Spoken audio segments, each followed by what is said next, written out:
Volvemos al Pub Pipas con un nuevo episodio de Bar en Peor, y hoy tenemos la suerte de contar con Luis Miguel Sánchez Tostado, uno de los escritores más prolíficos que tenemos en Jaén, pero en Andalucía también. Bienvenido, Luis Miguel. Muchas gracias. Encantada de tenerte aquí por fin, cerquita, para poder sacarte toda la información que me interesa, porque tienes un perfil, una trayectoria súper interesante. Has escrito como unos 60 libros, por lo menos eso es lo que dice tu biografía. Luego, hablando contigo, me has dicho que has avanzado y hay cosas por salir. Eres criminólogo, escritor, guionista, también de cine. Una persona tan inteligente como tú, ¿cómo gestiona el ego? Bueno, más que inteligente, trabajadora, ¿no? Que esto es a base de sacrificio y de trabajo. Tengo que matizar algo que has dicho, que no son 60 libros, sino 60 obras, que no es lo mismo, porque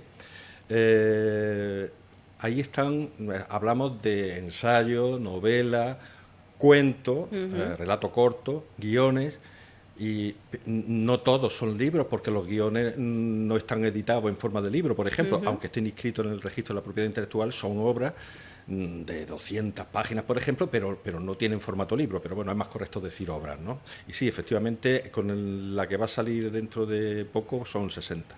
Vaya. ¿Cómo empezaste en esto de la escritura? ¿Fue una cosa vocacional o te llevó algo concreto a querer sentarte delante del papel a escribir? Pues mira, yo de pequeño se me daba bien la redacción en el colegio, ¿no? Incluso con 14 o 15 años escribía cartas al diario Jaén, que me las publicaban, ¿no?, sobre determinados temas, ya opinaba, ¿no?, yo a esa edad. Pero hubo dos personas y un momento que influyeron mucho en mí. Una fue mi padre, que era un lector voraz, que ha escrito muchos artículos, entonces era director de la revista Candil de flamenco, y corregía también mis escritos. Otra es mi queridísima profesora de lengua, Pilar Palazón, ya desaparecida, a la que he querido mucho, y que también me inculcó el amor por los libros, y que hasta poco antes de morirse ha estado corrigiendo mis textos, mi antigua profesora, ¿no? Y hubo un momento, porque a veces los momentos son más determinantes que las personas. Cuando terminé la carrera de criminología, con 25 o 26 años, y la Universidad de Cádiz me la publica, que fue de los pocos alumnos a los que le publicó la tesis. Y ese libro tuvo un impacto a nivel nacional que llegó hasta el Congreso de los Diputados y recibí amenazas de muerte de los cárteles de la droga. Estoy hablando de tráfico y consumo de droga en el campo de Gibraltar.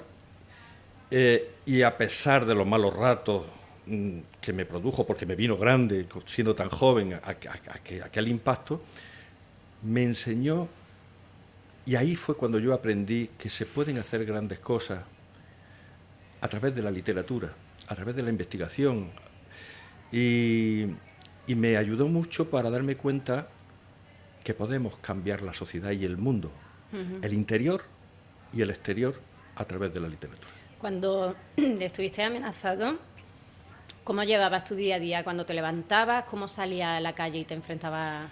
Bueno, esos fueron años muy duros, porque a raíz de mi libro contribuyó a la operación Algeciras, una operación policial que hubo en el campo de Gibraltar. Yo vivía entonces en Algeciras, y el juez Gutiérrez Luna pues hizo muchas detenciones, una gran redada, grandes alijos de droga, y metieron presos a 6 policías que en la misma prisión donde yo trabajaba, ¿no?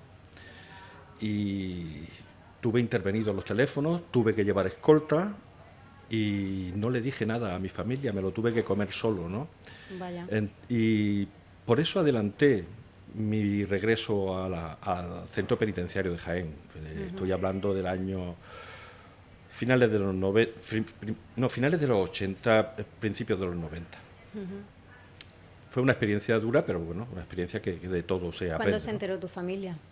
Se enteró años después, años después, por lo menos 7 u 8 años después. cuando las cosas estaban más calmadas. Bueno, entonces, esa primera tesis que te publicaron fue igual ese pistoletazo de salida. A continuación, ¿qué pasó? Cuando vine a Jaén, yo me di cuenta, trabajaba en una prisión, yo era funcionario de prisiones, ahora ya no lo soy, pero yo me di cuenta de que nadie había escrito sobre el mundo penitenciario, ¿no? Sobre 500 años que tenían el penitenciarismo, porque antes de 500 años las cárceles no tenían sentido. Las penas eran corporales, o eran mutilaciones, o eran ejecuciones. Y empecé a investigar del siglo XV al siglo XX, 500 años. Y ahí me doy cuenta en ese libro que hay un montón de temáticas que nadie ha tocado en la provincia de Jaén. Busco bibliografía sobre la guerra civil, sobre la dictadura, sobre, por ejemplo, sobre los maquis, sobre la masonería, sobre los crímenes sin resolver, y no hay nada, nada. Y entonces durante bastantes años me trazo el objetivo de arrojar luz sobre esas parcelas históricas que nadie se atrevía a tocar por ser controvertidas y comprometidas, ¿no?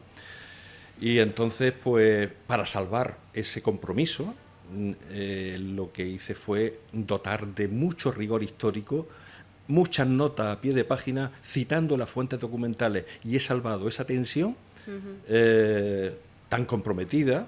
Por ejemplo, la guerra civil en Jaén, estamos hablando de violaciones de derechos humanos, de matanzas por los dos bandos, con nombres y apellidos. Entonces, pues, a base de rigor y de buscar las fuentes documentales primarias y citar las fuentes, pues no he tenido problemas. Ese rigor tendrá mucho que ver, supongo, con tus estudios de criminología, ¿no? Claro, es que, mira, yo no soy un literato academicista procedente de filología hispánica ni de filosofía y letras. Yo procedo del mundo de la investigación. Entonces, mi literatura, mi prosa, es una prosa divulgativa, menos lucida en recursos rebuscados literarios, pero muy comprometida con el rigor histórico y sobre todo con la divulgación. Y por eso los lectores lo agradecen mucho. Entonces, esto me ha permitido algo que anhelan muchos escritores, que es que todas mis obras, ninguna de mis obras ha dado pérdida, y de la mayoría de ellas se agotaron, y de otras se hicieron nuevas ediciones. Eso es una satisfacción para un escritor, ¿no? Pero ¿se puede vivir de la literatura actualmente? Porque No. Lo que se respira es más bien lo contrario, ¿no? No se puede vivir. Hombre, hay quien vive de la literatura. Según el Ministerio de Cultura, solo un 3% de los escritores pueden vivir de sus ventas, ¿no? Porque fíjate que el oficio de escritor es un oficio durísimo, muy solitario, muy mal pagado, y muy desagradecido, pero que te produce al mismo tiempo grandes satisfacciones, ¿no?, personales. Piensa que el 97% de los escritores tienen que vivir de otra cosa. ¿Por qué? Pues mira, porque de toda la cadena editorial que hay detrás de un libro, todos se llevan una buena parte, menos el autor, el padre de la criatura. El creativo se lleva solamente entre un 8 y un 10%, y de ahí le quitan para Hacienda, con lo cual se queda en un 6%. Ese porcentaje, en el precio de venta de un libro, estamos hablando del promedio de 18 o 20 euros de un libro, estamos hablando de 1 euro o de 1,5 euros. ¿Cuántos ejemplares tengo que vender? Tendrías que vender al cabo del año para poder vivir de eso? Pues tendrías que vender unos 25.000 ejemplares aproximadamente.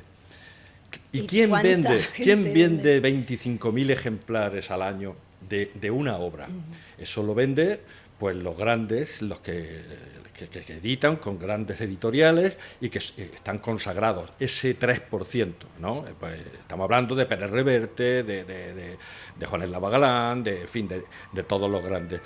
Pero por eso no se puede escribir pensando en que tus libros van a ser bestsellers y van a estar en ese 3%. Se tiene que escribir pensando en que te vas a enriquecer interiormente, que vas a aprender muchísimo, que vas a investigar, y que además vas a compartir tus sueños y tus aventuras, las vas a compartir con la gente.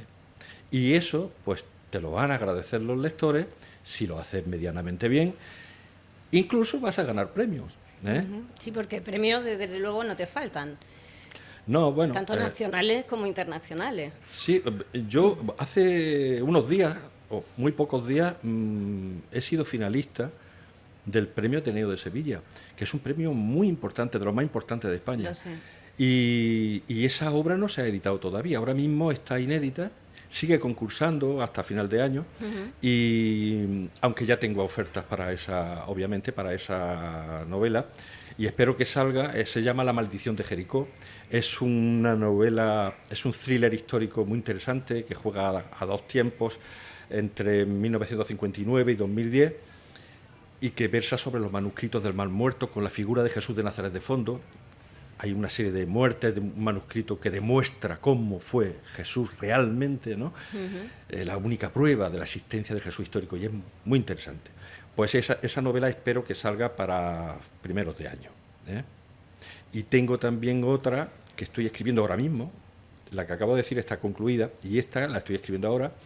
Es un thriller de la época victoriana, ambientado en Inglaterra, y los dos protagonistas son Arthur Conan Doyle, que es el creador de Sherlock Holmes, y el gran Houdini.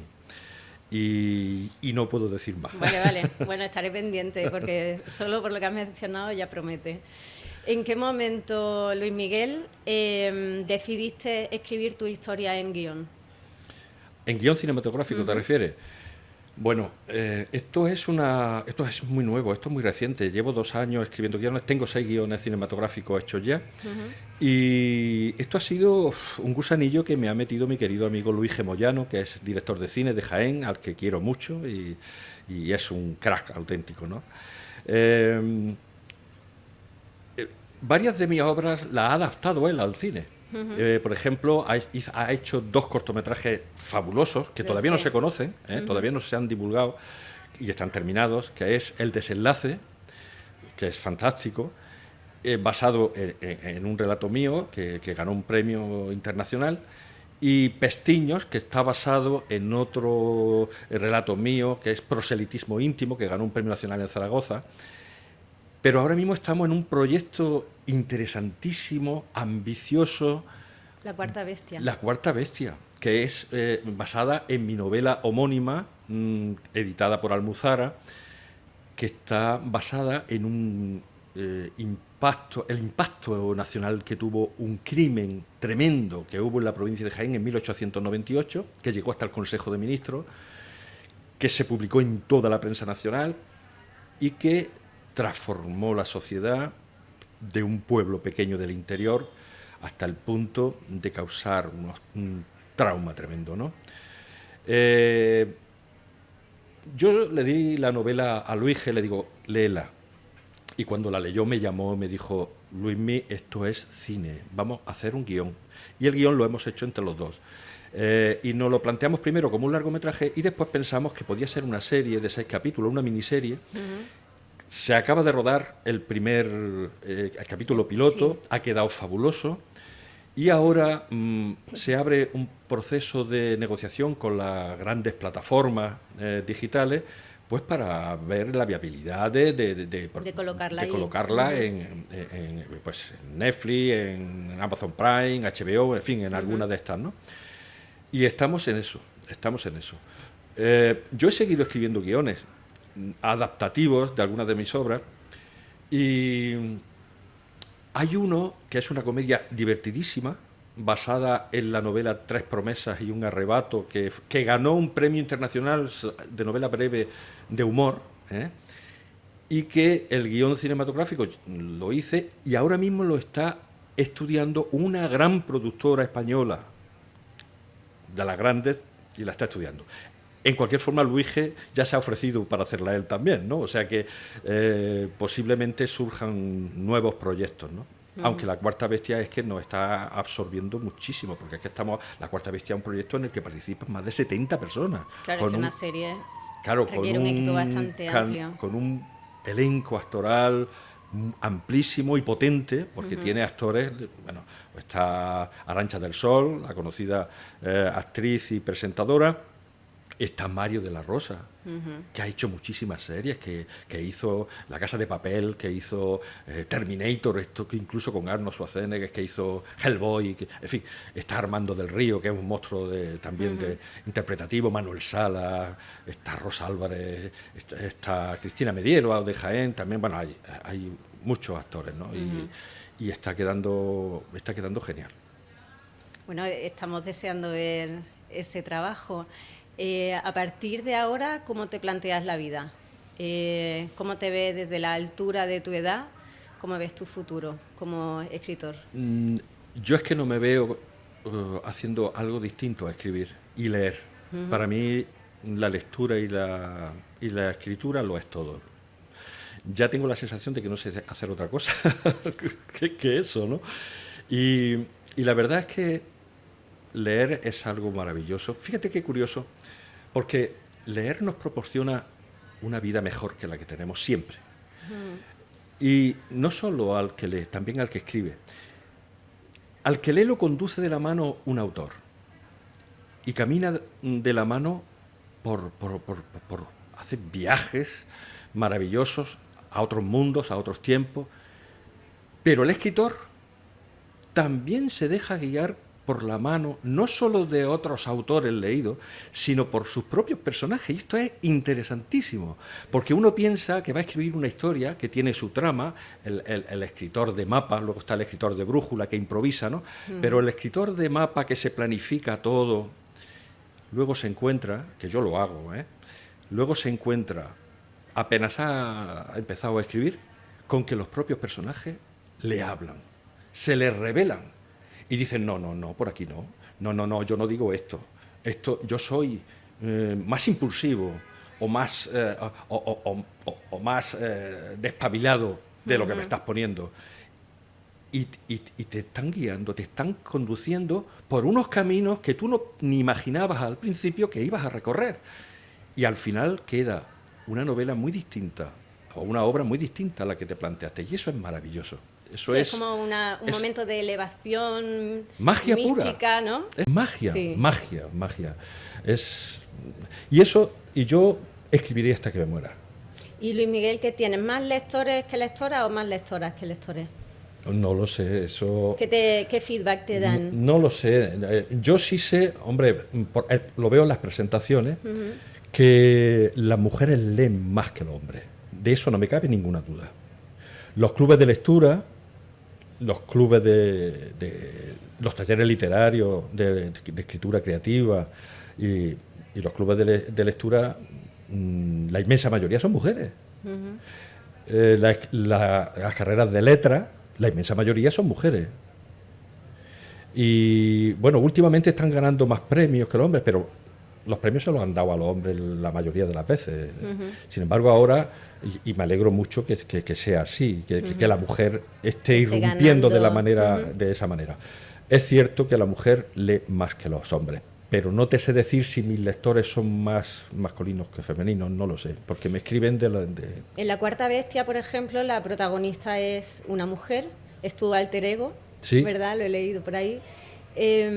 ¿Cómo tratas tú los personajes femeninos? ¿Qué mirada le das?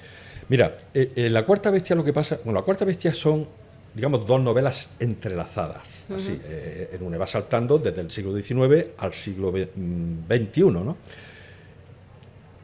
Los capítulos del siglo XXI soy yo hablando con un viejo abogado sabio, que sabe mucho, don Virgilio, ¿no?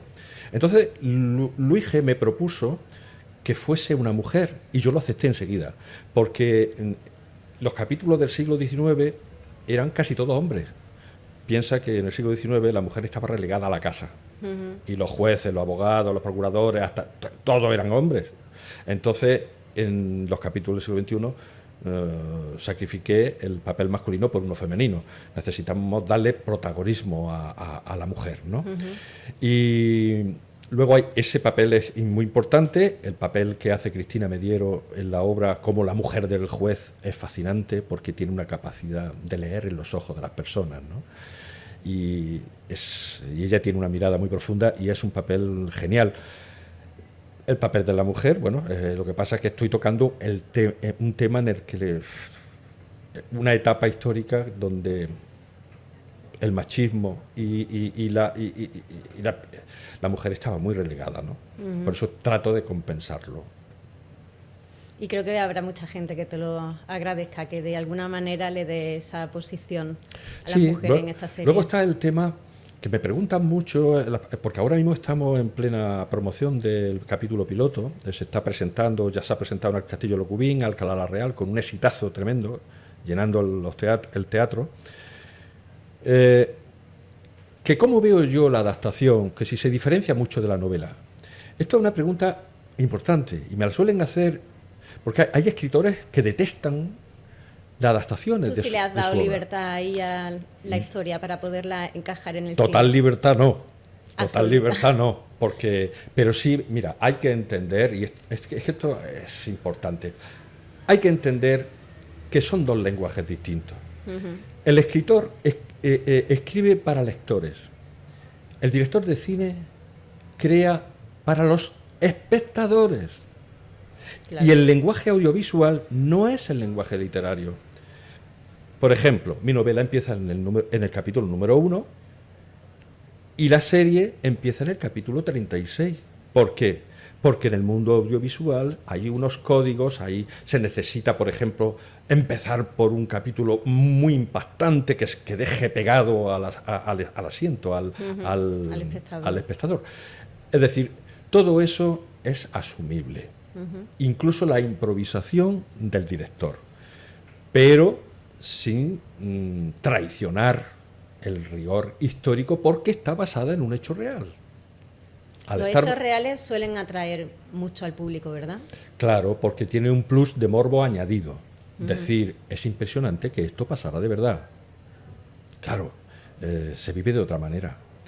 La imaginación... esto demuestra que la realidad supera a la ficción continuamente, que la vida es más dura y más cruel que la propia imaginación de los escritores, ¿no? Y sí, es fascinante. ¿Tú como criminólogo ves que se está alimentando demasiado el morbo en los productos cinematográficos? No, bueno, eso... ¿O incluso en la televisión?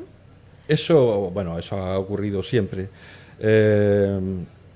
Yo tengo un libro que escribí hace ya tiempo, que se llama Crónicas del Crimen, sobre los crímenes de mayor impacto de la provincia de Jaén, que se agotó enseguida, quizá por el morbo a lo desconocido, ¿no? A buscar las razones. La gente siempre se ha preguntado históricamente, ¿qué lleva al hombre a asesinar, a matar y a hacer auténticas carnicerías, ¿no? Es un misterio. Y eso siempre ha interesado al ser humano. De hecho, la novela que estoy escribiendo, de Houdini, se habla precisamente, y de Conan Doyle, se habla mucho de los crímenes, se habla de Jack el Destripador, del asesino del Támesis, en fin, se habla es una temática que interesa mucho a la gente.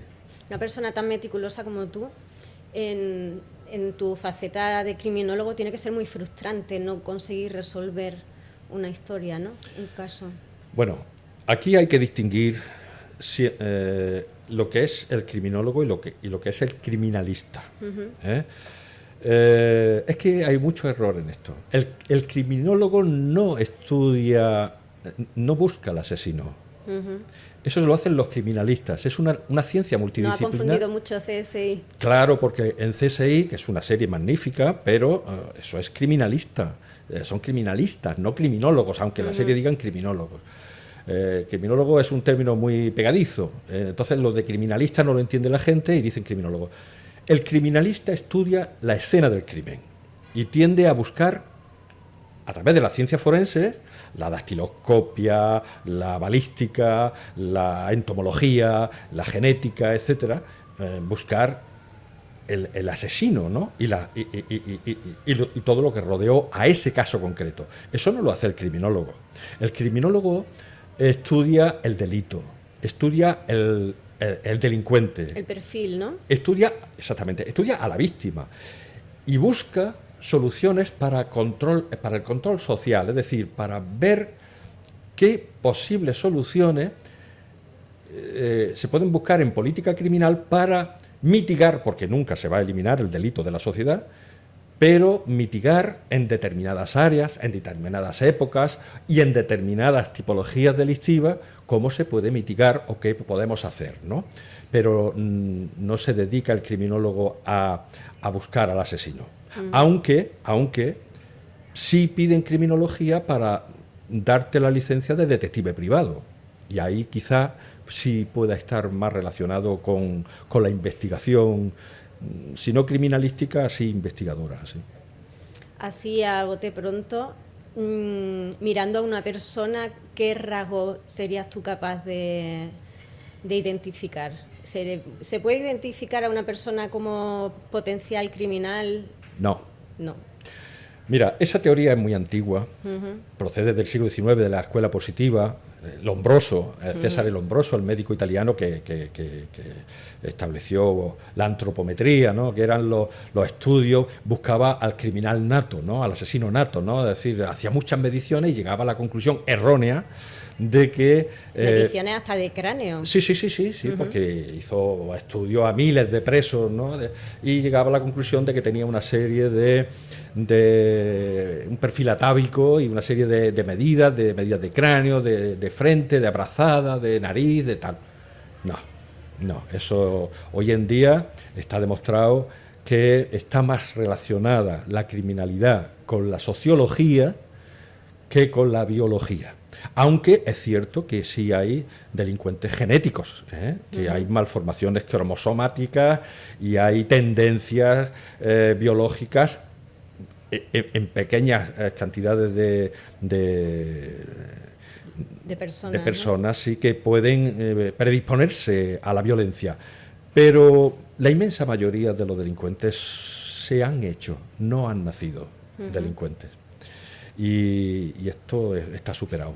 Es muy complejo, es muy complejo. No es tan simple como hacer mediciones. Sí, es toda una ciencia, de hecho. Y no se puede mirar a los ojos y saber que eres un criminal. Porque las psicopatías, que son quizá los delincuentes más peligrosos, grandes asesinos en serie y asesinos, sobre todo los asesinos en serie, más que los asesinos múltiples, que son distintos, han sido personas perfectamente integradas en la sociedad, con buenos trabajos, con buena presencia, y han hecho auténticas aberraciones. O sea que es como los crímenes machistas, ¿no? La violencia de género. ¿Hay algún tipo de nivel social en los que no? Está en todos los niveles sociales y en las razas también, y en todo el país. O sea que eso estudiar el delito es mucho más complejo que establecer un perfil tipo. Claro. Luis Miguel, ¿cómo te gustaría cerrar la entrevista? ¿Qué mensaje o qué te gustaría que la gente que te va a ver supiera de ti?